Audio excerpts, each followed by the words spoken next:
Okay, so I was shooting a wedding recently, and it was one of those environments where it's a little too dark for ambient lighting, just use the standard, just on camera, no flash. But it wasn't necessarily a pitch black environment where I had to just use straight on gross on camera flash. So I want to talk about the method that I use. We've all seen this before. This is just kind of the standard point and shoot look. Nothing fancy. Flash is coming from straight on.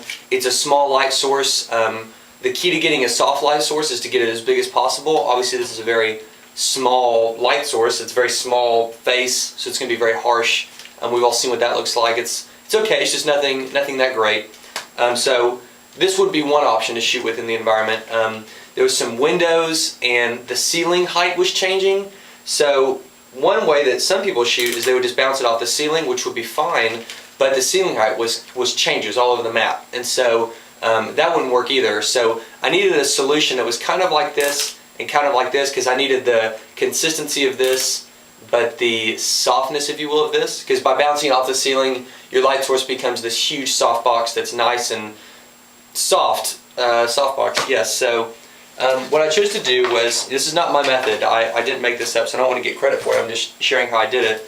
I took this little piece of construction paper, cardstock, whatever you want to call it, thick paper. I took the ball bungee on my camera flash here, and I just kind of shoved it in there like that. Okay, so now I'm still bouncing the flash upward to the ceiling, but since the ceiling height was changing, I'm also getting a frontward flash, you know, just like this would be without this.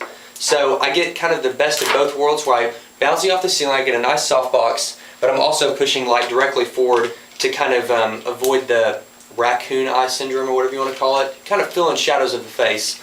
So with this method I was able to constantly be changing, you know, if the window's here I could shoot all over the place, no problem. I was able to get fairly repeatable results, to be honest, that looked halfway decent. This is a pretty soft light for it to be on camera. Nothing too fancy, nothing like, you know, a studio setup or whatever, but that's not what we're going for. You just need to be quick and get the job done. So it was a nice wedding reception, and this was able to keep me moving and get the photos that I needed that looked halfway decent and still looked professional, but was very quick and run and gun and easy to repeat. So I just wanted to show y'all that method. It's not mine. I'm not taking credit for it. It's definitely not mine. There's some better photographers that have thought of this before me. But it worked, and so I just wanted to put it out there. So thanks for watching.